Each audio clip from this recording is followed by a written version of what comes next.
আসসালামু আলাইকুম। ভারতের মানচিত্র বাংলাদেশ ছাড়া আঁকা সম্ভব না।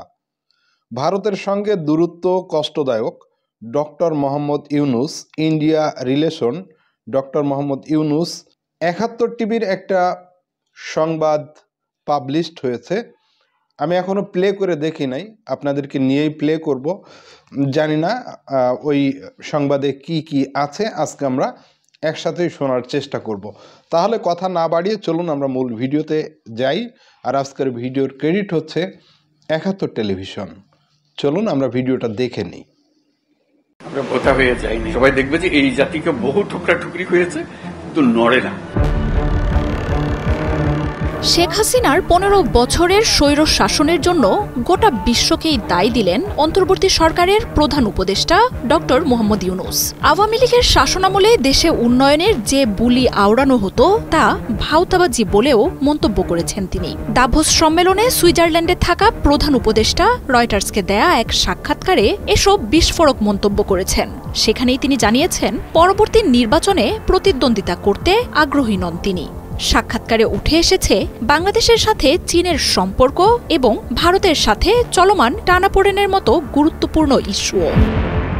বৃহস্পতিবার ওয়ার্ল্ড ইকোনমিক ফোরামের বার্ষিক সম্মেলনের সাইড লাইনে বার্তা সংস্থা রয়টার্সকে দেয়া এক সাক্ষাৎকারে বাংলাদেশের অন্তর্বর্তীকালীন সরকারের প্রধান উপদেষ্টা ডক্টর মোহাম্মদ ইউনুস বলেছেন, আওয়ামী লীগের শাসনামলে শেখ হাসিনা দেশের উচ্চ প্রবৃদ্ধির যে বার্তা প্রচার করতেন তা পুরোটাই মিথ্যা।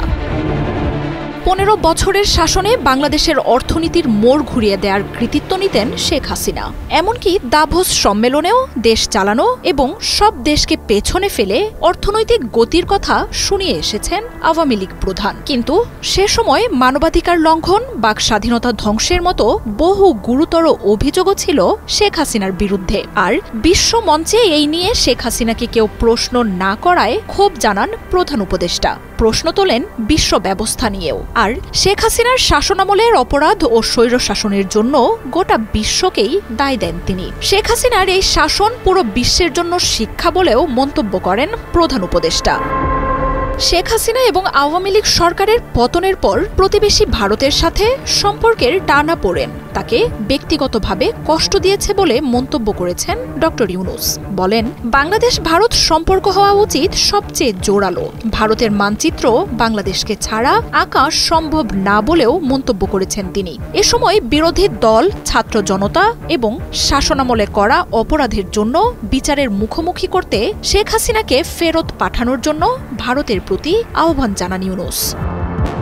কঠিন সময়ে বাংলাদেশের দীর্ঘদিনের বন্ধু হিসেবে চীনের কথাও তুলে ধরেন তিনি। রয়টার্সকে দেয়া সাক্ষাৎকারে বাংলাদেশে ২০২৫ সালের শেষ বা ২০২৬ সালের শুরুতে নির্বাচন আয়োজনের কথা জানিয়েছেন ডক্টর মোহাম্মদ ইউনুস। তবে সেই নির্বাচনে প্রতিদ্বন্দ্বিতায় আগ্রহী নন বলেও জানান তিনি।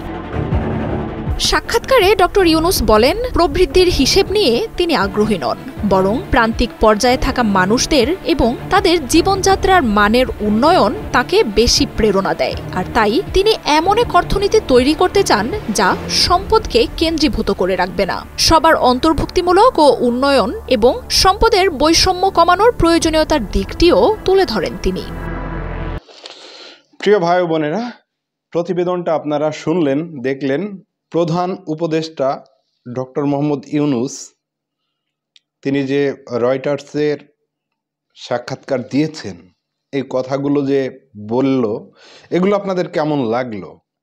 আর এই ভিডিওর কমেন্ট সেকশনে আজকে আমরা কিছু কমেন্ট পড়ব।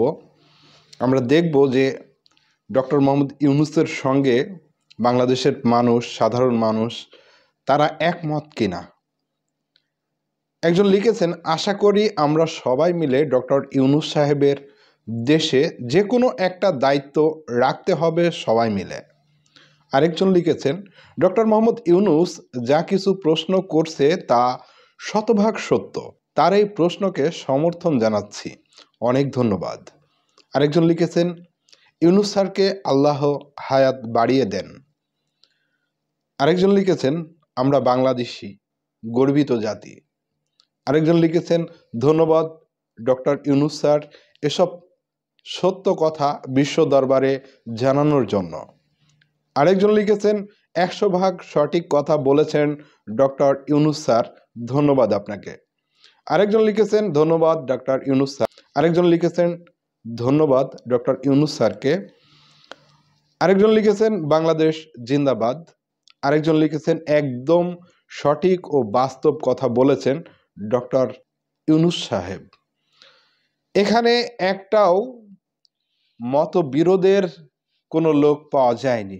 তাহলে প্রধান উপদেষ্টা ডক্টর মোহাম্মদ ইউনূস বাংলাদেশের জন্য সুফল বয়ে নিয়ে আসবে, আমরা এটাই আশা করছি।